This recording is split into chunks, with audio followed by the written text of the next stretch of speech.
We're going to be a 1K or 1K map, and we're going to fill it with features that works with you or against you.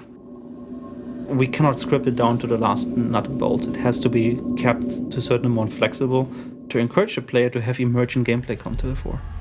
It's less about running around killing enemies. It's more about like working as a team, taking the environment into account, playing with the environment.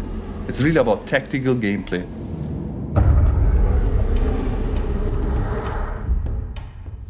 What I've built here is they can take cover behind this card.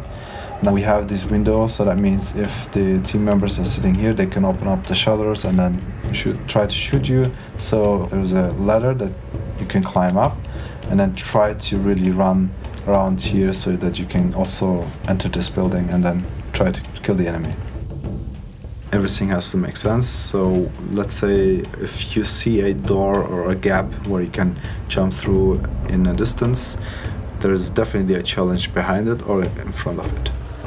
We have these barricaded doors, right? So this means you can only open up from the interior, but now we have little holes in the wall, so that means you can shoot the lock from behind, so it will open up. But if you shoot, it makes noise.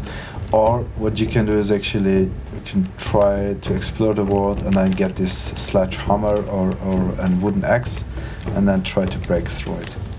We allow you to explore freely. The only thing we can do is we can set the cornerstones.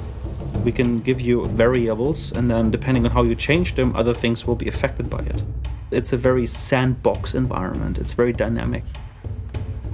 Something we really felt worked well, especially when we were playtesting, was that if you do something in the level and you can give yourself away, that was a really interesting dynamic when people were playing. They would listen out for other players nearby and gunshots or glass being trodden on. Oh, be careful, there are like enemies below us. I call it like player awareness feature. It's like I'm standing here and I'm listening and I'm looking at the world, and what does the world tell me? How you deal with that challenge will reveal or hide your position to other players, right? And we have a lot of those things.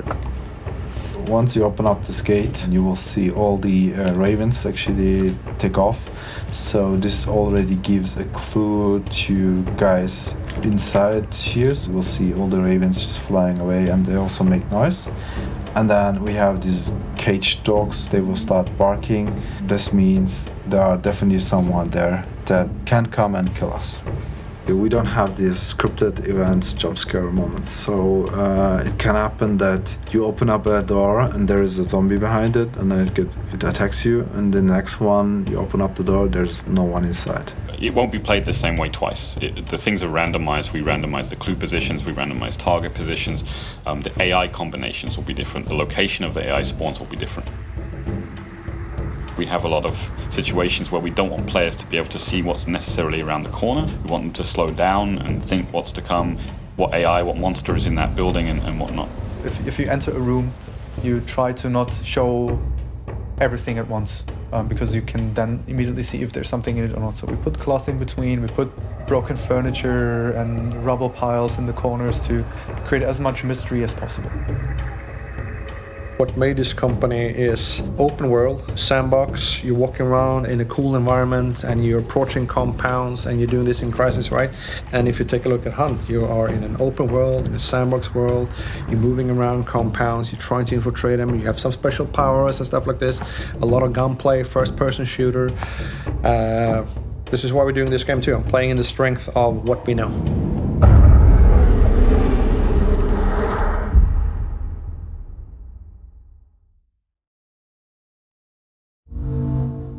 Achieved with CryEngine.